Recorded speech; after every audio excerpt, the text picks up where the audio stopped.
নমস্কাৰ জাগৰণ নিউজৰ সকলো দৰ্শকক মই জিতু খকিয়াই স্বাগতম জনাইছোঁ। আজি আমি উপস্থিত আছোঁ কাৰ্বি আংলঙৰ PCCF ভাৰতৰ IFS বিষয়া ডক্টৰ অভিজিত ৰাভা ডাঙৰীয়াৰ ৰাজগড়স্থিত বাসগৃহত। আমি প্ৰথমে ৰাভা ডাঙৰীয়াক স্বাগতম জনাইছোঁ। নমস্কাৰ আৰু সকলোকে গ্ৰীণ চেলুট জনালোঁ। মই আপোনাক সুধিব বিচাৰোঁ, কওকচোন। আপুনি বন বিভাগৰ দায়িত্বত বহু বছৰৰ পৰাই আছে, বিশেষকৈ আপুনি মানাহ ৰাষ্ট্ৰীয় উদ্যানৰ ডাইৰেক্টৰ হিচাপে বহুদিন কাম কৰিছে। মানাহ ৰাষ্ট্ৰীয় উদ্যানৰ বিষয়ে আপুনি ৰাইজক কি ক'ব বিচাৰে? মানাহ ৰাষ্ট্ৰীয় উদ্যানত মই অৱশ্যে দুটা কাল পাৰ কৰিলোঁ। প্ৰথমবাৰ আছিলে 1991 চনৰ পৰা 95 চনলৈ উপক্ষেত্ৰ সঞ্চালক মানাহ ব্যাঘ্ৰ সঞ্চালক প্ৰকল্প হিচাপে। পিছলৈ 6 বছৰ বয়সত উভতি আহিলোঁ বন সংৰক্ষক আৰু তদুপৰি ফিল্ড ডাইৰেক্টৰৰ পৰা উভতি আহিলোঁ। সুদীৰ্ঘ এই ধৰি লওক প্ৰায় 11 বছৰ ধৰি যথেষ্টখিনি অভিজ্ঞতা হ'ল আৰু এই বিষয়ে ক'বলৈ বহুখিনি আছে। আজি হয়তো বহলাই বিস্তৃতভাৱে ক'ব লাগিব, নহ'লে এইখিনিও ৰাইজৰ মাজতে হেৰাই যাব। সেইকাৰণে বোধকৰোঁ আজি ঈশ্বৰে আমাক বিলাই দিলে কিবাকৈ। মানাহৰ বিখ্যাত নল গাহৰিৰ বিষয়ে কিবা আপোনাৰ ক'ব বিচাৰে নেকি? সেয়া ক'ম বাৰু, অলপ ইতিহাসে গৰকা মানাহ বুলি ক'ব লাগিব। বহুতেই গম নাপায় যে মানাহৰ যিটো অস্তিত্ব সেয়া নৰ্থ কামৰূপ ৰিজাৰ্ভ ফৰেষ্ট হিচাপে আৰম্ভ হৈছিলে। নৰ্থ কামৰূপ ৰিজাৰ্ভ ফৰেষ্ট আৰু ইয়াৰ লগে লগে কাজিৰঙা ৰিজাৰ্ভ ফৰেষ্টটো এতিয়া PRF হিচাপে দুয়োটাই নৰ্থ কামৰূপ PRF আৰু কাজিৰঙা PRF হিচাপে আমাৰ লাওখোৱাৰ সৈতে একেলগে এটা বছৰতে 1905 চনত জন্মগ্ৰহণ কৰিছিলে। প্ৰিলিমিনাৰী নটিফিকেশ্যন হৈছিলে আৰু সেয়া 1908 চনত গৈ পেলাই গোটেইখন ৰিজাৰ্ভ ফৰেষ্ট হয়গৈ। আমাৰ ভাৰতৰ বা অসমৰ এই সুন্দৰ কাজিৰঙাই হওক, সুন্দৰী মানাহেই হওক বা ওৰাঙেই হওক বা আমাৰ লাওখোৱাই হওক, যিটো পৰিত্যক্ত হৈ আছে এতিয়া শেষৰখন, ইয়াত আমাৰ এটা কলনিয়েল লিগেচি এটা বুলি ক'ব পাৰি। আমাৰ বন বিভাগটোৱেই কলনিয়েলৰ সন্তান, কলনিয়েল ৰুলৰ সন্তান এটা। কিন্তু ব্ৰিটিছসকলে যি কৰি গ'ল তাৰে যিটো আমাৰ স্বাধীন ভাৰতত থাকি গ'ল আৰু সেইকাৰণে আজি আমি ইয়াৰ অস্তিত্বটো পাইছোঁ। মানুহৰ বিষয়ে ক'বলৈ গ'লে এইটো ক'ব পাৰিম আমি প্ৰথমতে যে তাহানিতে যেতিয়া ভূটান ৱাৰখন হয়, ভূটান ৱাৰ মানে আপুনি দুৱাৰচল আছিলে গম পাব যে প্ৰায় 1865 চনত ভূটান ৱাৰখন হয়। ভূটান আৰু ব্ৰিটিছ সাম্ৰাজ্যৰ তেতিয়া ব্ৰিটিছ ক্ৰাউনৰ লগত হয়, চিপাহীৰ লগত হয়। 1865 চনত দেউৰথাঙত সন্ধিখন হয়। তেতিয়া আপোনাৰ সেই সুন্দৰী এই যিখন দুৱাৰচ এৰিয়া তাৰে আপুনি শুনিছে চাগে ডালিমকোট বোলা ঠাইডোখৰৰ নাম। ডালিমকোটৰ পৰা গোটেইখন আহি পেলাই আমাৰ পূবৰ খালিং দুৱাৰ, মানে য'ত সেইদিনাখন ভূঁইকঁপত বৰজোকাৰণিত পাহাৰখন খহি গ'ল, সেইখিনি অঞ্চললৈকে ভূটানৰ পৰা লৈ লয় আমাৰ দুৱাৰচ এৰিয়াটো আহি যায়, এই খণ্ড আহি যায়। যেতিয়া আহি গ'ল তেতিয়া ভূটানে মন কৰিলে, ব্ৰিটিছে মন কৰিলে যে বহুখিনি জন্তু জানোৱাৰ আছে, বৰ সুন্দৰ ঠাই, মাছ মাৰিব পাৰি, তাতে চিকাৰ কৰিব পাৰি, গঁড় আছে, বাঘ আছে। গতিকে কৰ্ণেল গাৰ্ডন বুলি এজন আছিলে, তেওঁ প্ৰতিবেদন লিখিলে যে এই খণ্ড সংৰক্ষণ কৰিব লাগে গঁড়ৰ কাৰণে আৰু বাঘৰ কাৰণে।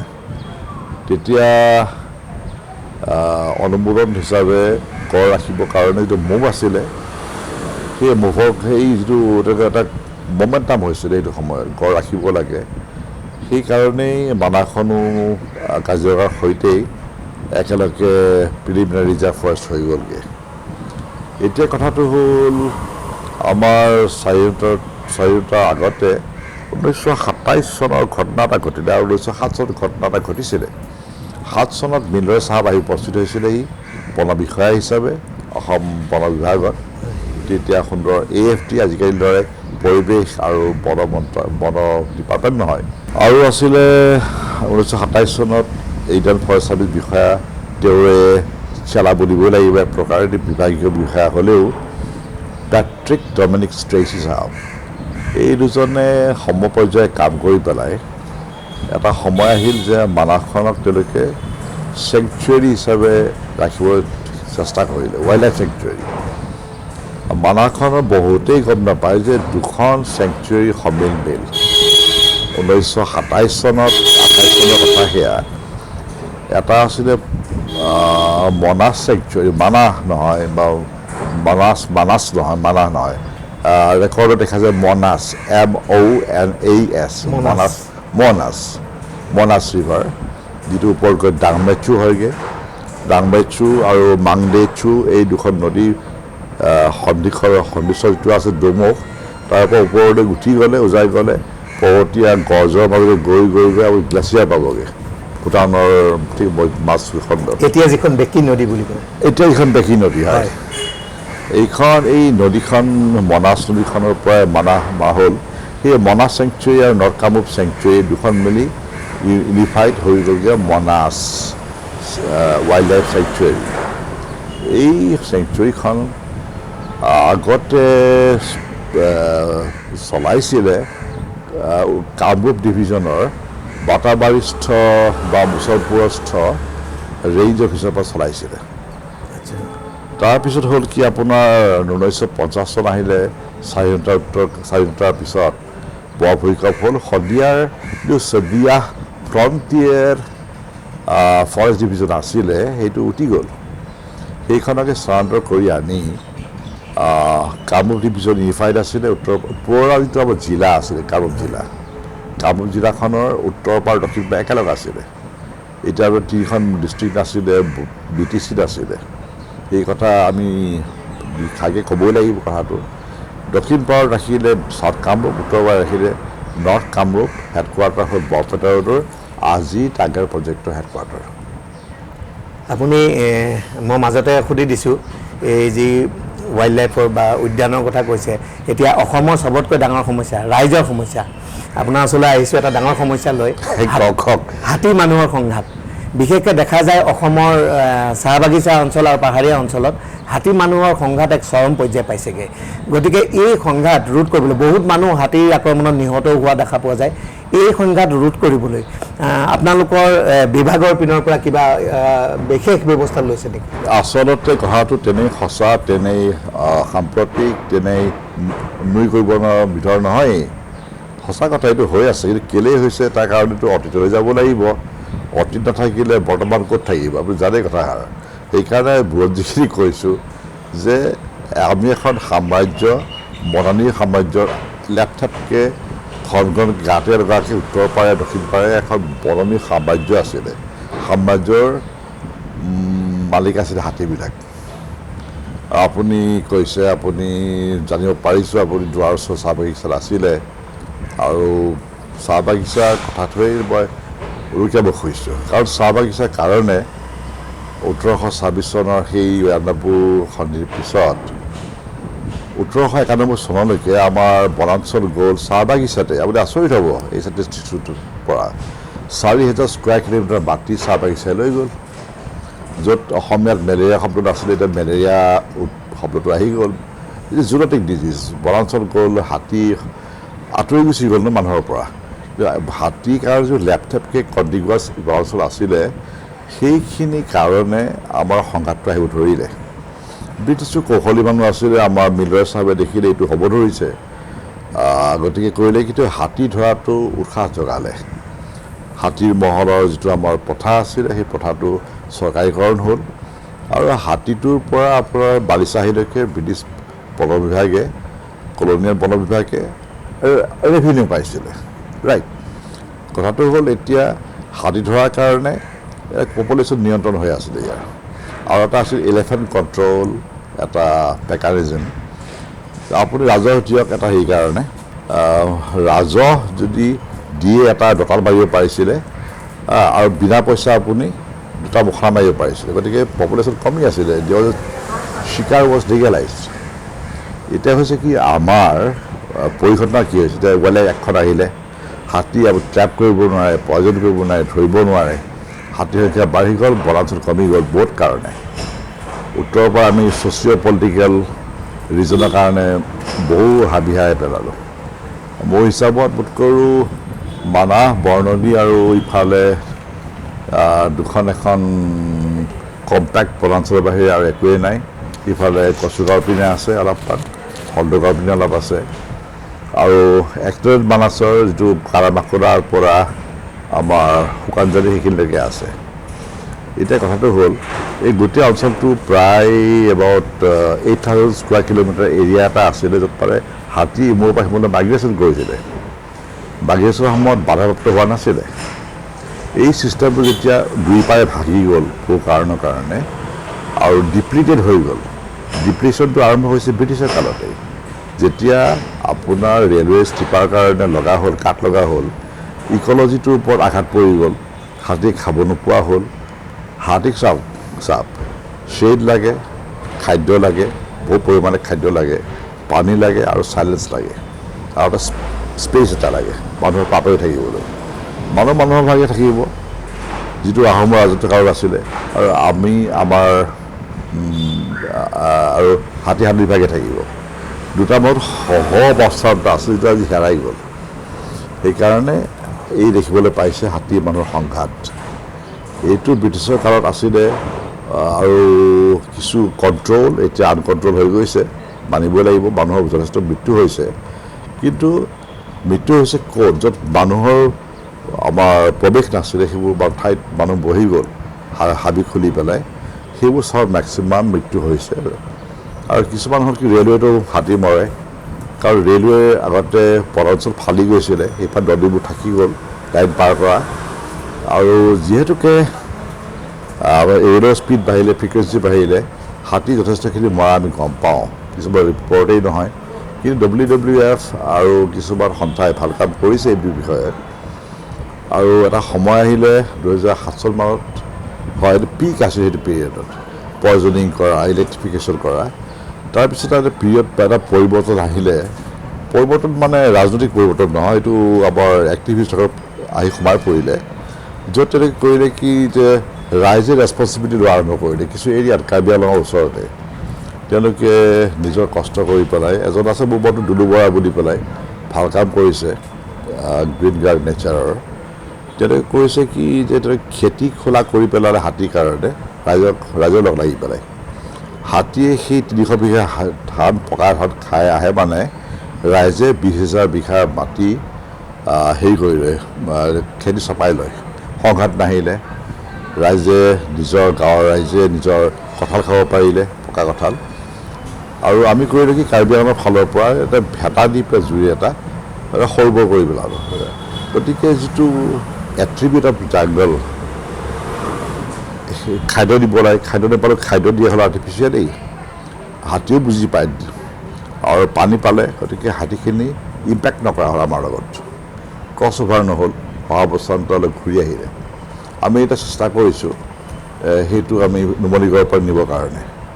এইখিনি হ'ল আমাৰ এটা মডেল, যিটো আমি চামহাও আউট অফ দ্য বক্স থিংকিঙৰ কাৰণে কৰিব পাৰিছিলোঁ। বৰ্তমান সময়ত এতিয়া চাওক, যদি তাৎক্ষণিকভাৱে যদি কোনো জনবসতি অঞ্চলত হাতীয়ে প্ৰৱেশ কৰে, তে জনসাধাৰণে এটাই বিচাৰে যে বন কৰ্মীসকলক খবৰ দিয়ে, যাতে তেওঁলোকে আহি তেওঁলোকক ভয় খুৱাই, কিবা ফটকা ফুটাই ভয় খুৱাই পেলাই তাৰ পৰা খেদি দিব। আৰু ৰাইজৰ প্ৰায় অভিযোগ থাকে যে সময়মতে বন কৰ্মী গৈ নাপায়, যাৰ ফলত হাতীয়ে বহুতো জনবসতিপূৰ্ণ অঞ্চলত ঘৰ ক্ষতি কৰে বা মানুহৰ মৃত্যু হয়। ইয়াৰ ওপৰত আপোনাৰ কিবা ক'বলগীয়া বহুতো আছে। প্ৰথমৰ কথা, আমি হাতীক শ্ৰদ্ধা কৰোঁ, ভক্তি কৰোঁ, বহুত কিবা কিবি কৰোঁ, হাতীক একেবাৰে বুজি নাপাওঁ। হাতীয়ে যে হৈচৈ কৰিলে বেয়া পায়, হাতীৰ কাৰণে যদি মানুহ জনতা ঠাণ্ডা হৈ থাকে, বাট এৰি দি যাবগৈ। কিন্তু হৈছে কি, টু ইণ্টাৰভিন এটা last movement is not good. বনকৰ্মী আহিব পাৰে, কিন্তু বনকৰ্মীৰ হাতত মই দেখিছোঁ ৰিচেণ্টলি বহুতে খৰধৰ কাৰণে হওক বা ৰিচোৰ্চৰ কাৰণে হওক, কমিউনিকেশ্যন ইকুইপমেণ্ট নিজৰ মোবাইল ফোনটোৰ পৰা একো লৈ নাহে নিজৰ ভিতৰত কথা পাতিবলৈ। তাৰপিছত মেগাফোন এটা নাই হাতত, যে ৰাইজক ক'বলৈ সতৰ্ক কৰিবলৈ যে আঁতৰি দিয়ক বুলি পেলাই। হয়, অত্যাধুনিক আমাৰ ট্ৰেংকুলাইজেশ্যন টিমো আছে, য'ত ভেটেৰিনেৰী কলেজৰ জোৰ মানুহো আছে, কিন্তু সেইটো উত্তৰ নহয়। কাৰণ মানে হাতী এটা মূল্যৱান প্ৰাণী, আৰু অসমত 5 বিধ জেনেটিকেলি ভেৰিয়েণ্ট হাতী আছে। প্ৰতিটো হাতীয়ে ইম্পৰ্টেণ্ট। আমি হাতীৰ লাইফটো লোৱা নিবিচাৰোঁ। আমি নিবিচাৰোঁ, হেৰাব নিবিচাৰোঁ। ৰাইজকো ক'ব খোজোঁ যে বনাঞ্চলত যাতে সংঘাত সৃষ্টি নকৰি পেলাই বা হাতী এটা ওলাই আহিলেও সংঘাত সৃষ্টি কৰিব নালাগে, আঁতৰি দিব লাগে। মানে আপুনি ক'ব বিচাৰিছে ৰাইজে যেতিয়া হাতীক খেদিবলৈ উৎপাত কৰে বা চিঞৰ বাখৰ কৰে তেতিয়া মানে হাতী সংঘাত সৃষ্টি হয়, খং হৈ পেলাই সংঘাত সৃষ্টি হয়। আৰু এতিয়া আজি মাছেকৰ আগতে নে বছৰেকৰ আগতে গুৱাহাটীত হেনো হাতী এটা ঘূৰি ফুৰিছিলে। হাতী ঘূৰি ফুৰিছে, কিন্তু হাতীটোক পানী কোনেও যচা নাই, কোনো এটা স্বেচ্ছাসেৱী কথা ভাবিব পৰা নাই, বা হাতীটো গৰম উঠি আছে, পকাৰ ওপৰতে খোজকাঢ়ি গৈ আছে, ফায়াৰ ব্ৰিগেডে পানী মানে ভালকৈ স্প্ৰে কৰি দিয়া নাই। এইবোৰ বিহেভিয়াৰ যদি কণ্ট্ৰল কৰা যায় বা যদি হাতীটোক আৰাম দিয়া যায় আৰু খাদ্য দিয়া গ'লহেঁতেন নহয়, ই নিজে বাট নিজেই ল'লেহেঁতেন। আপোনালোকৰ ডিপাৰ্টমেণ্টৰ পিনৰ পৰা কিবা তেনেকুৱা স্পেচিয়েল ট্ৰেইনিং আপোনালোকৰ কৰ্মীসকলক দিছে? আগতে এটা প্ৰথা আছিলে, আমাৰ ইলেফেণ্ট ৰিপিটেশ্যন টীম আছিলে গাঁৱে গাঁৱে। এতিয়া হৈছে কি, আমাৰ ঠায়ে ঠায়ে ৱাইল্ড লাইফ ডিভিজন আছে, তেওঁলোকৰ কৰ্মীসকলক পতোঁ।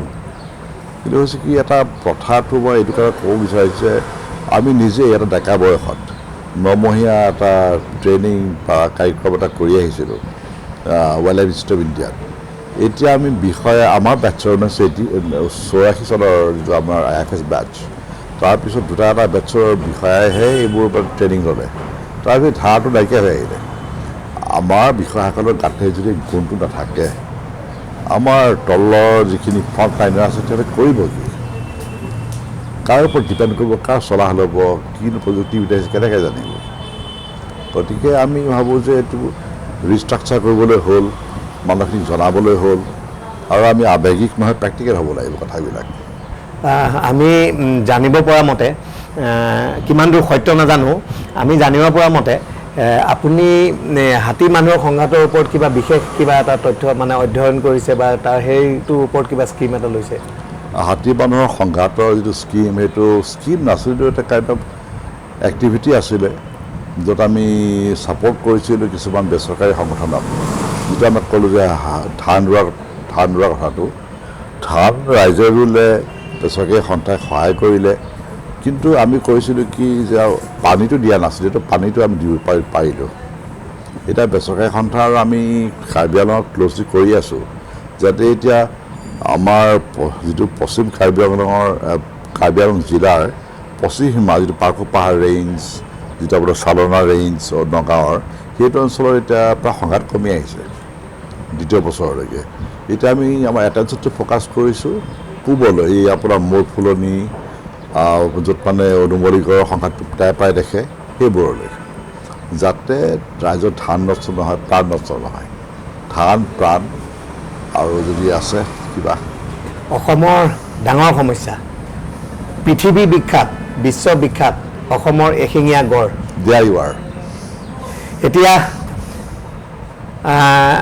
অলপ শুনিবলৈ বেয়া হ'লেও সঁচা, অসমৰ এশিঙীয়া গড় বিলুপ্তিৰ পিনে গৈ আছে। দুষ্টচক্ৰই গড় হত্যা কৰা, গড়ৰ খড়গড় বেপাৰ কৰা, এইবোৰতো সংবাদ মাধ্যমৰ জৰিয়তে অসমৰ ৰাইজে বিতংকৈ জানেই।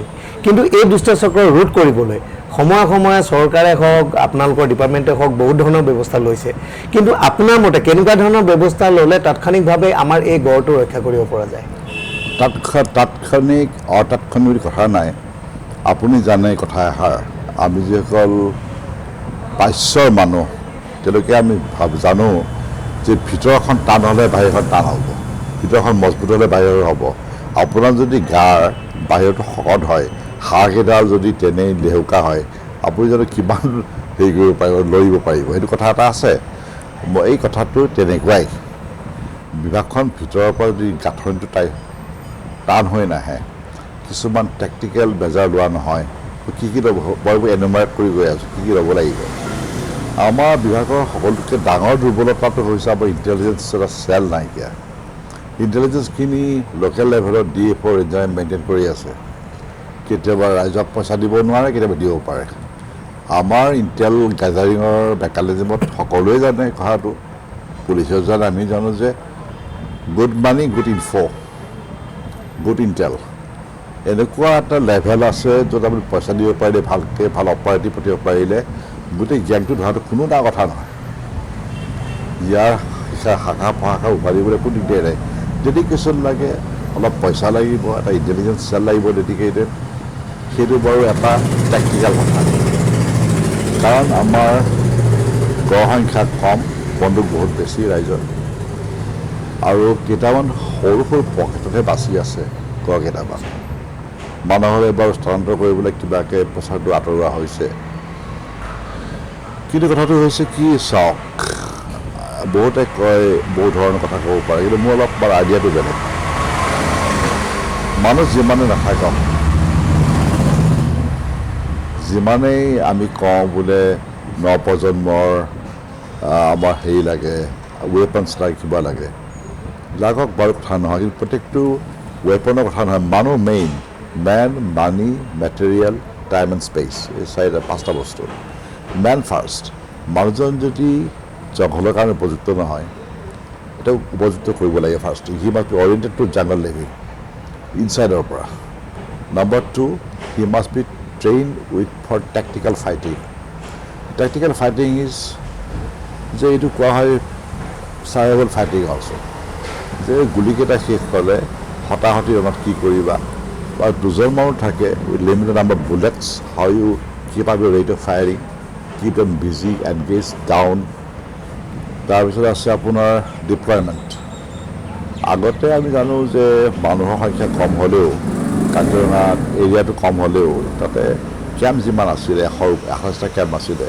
তাতে মানুহৰ সংখ্যা যথেষ্ট আছিলে a mix of forest guard foresters then come home guards and casuals 13টা 14টা মানুহ আছিলে গতিকে তেওঁলোকে 24 hours into 7 into 365 কৰি আছিলে বানপানী হওক নহওক নাথিং ন' প্ৰব্লেম তাৰপিছত আপুনি ক'ব বিচাৰিছে মানে স্পেচিয়েল যদি চোৰাংচোৱা সন্থাটো বিশেষকৈ আপোনালোকৰ বিভাগত চোৰাংচোৱা তাৰপিছত উপস্থিতি ডমিনান্স ডে নাইট এৰিয়া ডমিনেন্স আচ্ছা কাৰণ হৈছে কি আপুনি ডমিনেন্সটো ৰাখিলেও যদি আপোনাৰ ইণ্টেল নাথাকে আপুনি জেগাত গৈ নাপাব ক'ত আপুনি ক'ত কেনে প্ৰতিহত কৰিব লাগিব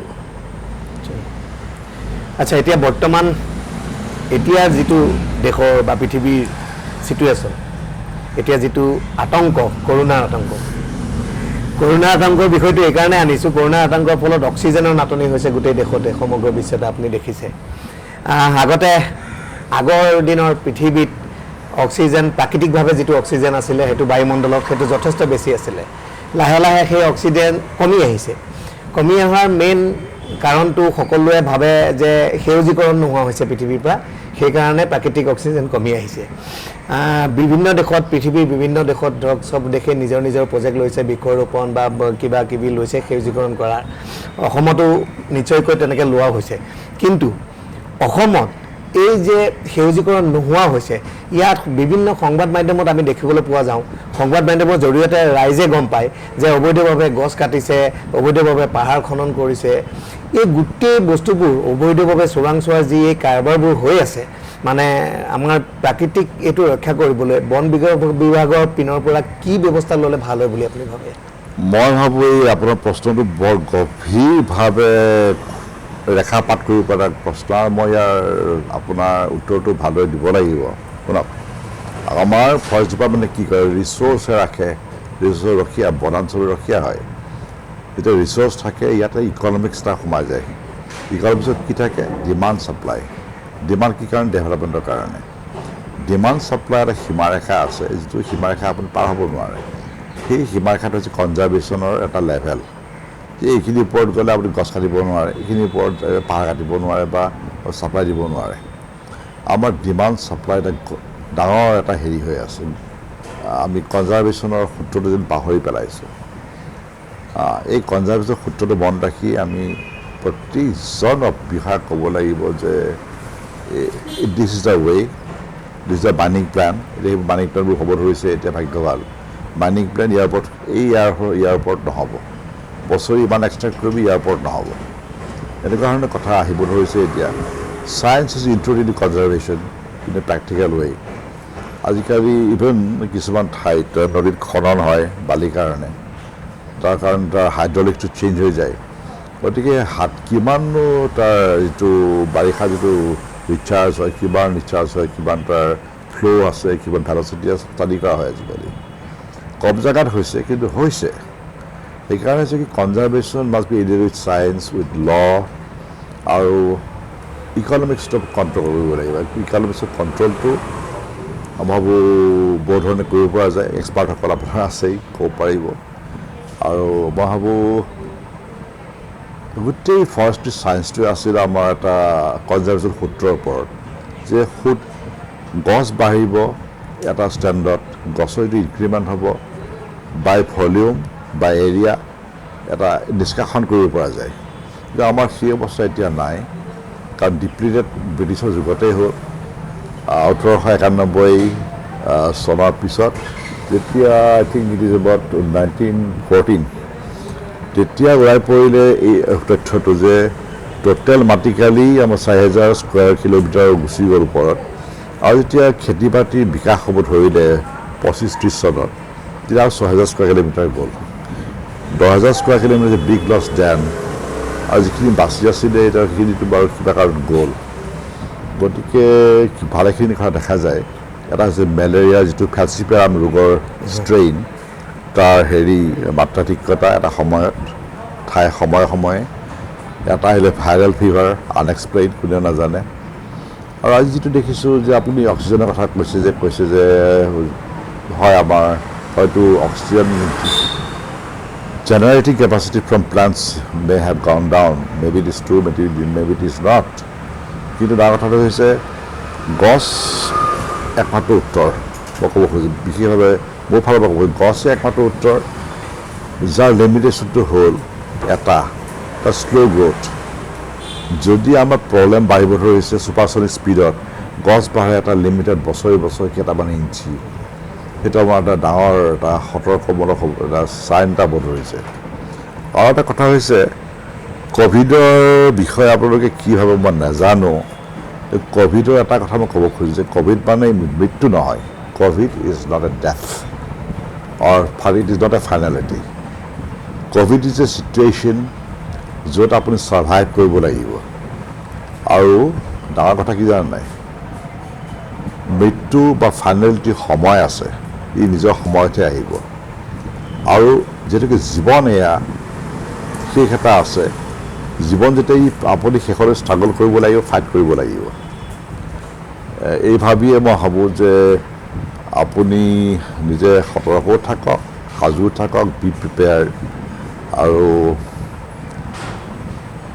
সুন্দৰকৈ থাকক সকলো ভালে থাকক ধন্যবাদ ৰাভা ডাঙৰীয়া আপুনি বৰ ধুনীয়া বাৰ্তা দিছে অসমবাসী ৰাইজক নিশ্চয়কৈ সকলোৱে তেখেতৰ বাৰ্তাটো বুজি পাইছে আৰু সাৱধানতা অৱলম্বন কৰিব আমাৰ সময়ো চমু চাপি আহিছে শেষত আপুনি বৰ্তমান কাৰ্বি আংলঙত কৰ্মৰত আছে কাৰ্বি আংলঙৰ কাৰ্বি পাহাৰৰ সেই সেউজীকৰণৰ বিষয়ে আপোনাৰ প্ৰকৃতিৰ বিষয়ে কি ধাৰণা সেউজীকৰণ কৰিব হ'লে আপোনাক উকা মাটি লাগিব কাৰ্বি আংলঙৰ মাটি দুটা কথা আছে সেয়া হ'ল যিটো কাৰ্বি পাহাৰ বুলি কোৱা হয় অৰিজিনেলি কোৱা হৈছিলে মিকিৰ পাহাৰ তাৰ আগতে আছিলে ৰেংমা হিলছ এইখন পাহাৰৰ বিভিন্ন পাহাৰবিলাকত আপোনাৰ এটা সময় আছিলে পষ্ট ইণ্ডিপেণ্ডেণ্ট পিৰিয়ডত বহুত আনচাইণ্টিফিক লগিং হৈছিলে ভাগ্য ভাল 202/95 কেছৰ যিটো গোদা বৰ্মন কেছ বুলি কোৱা হয় সুপ্ৰিম কোৰ্টত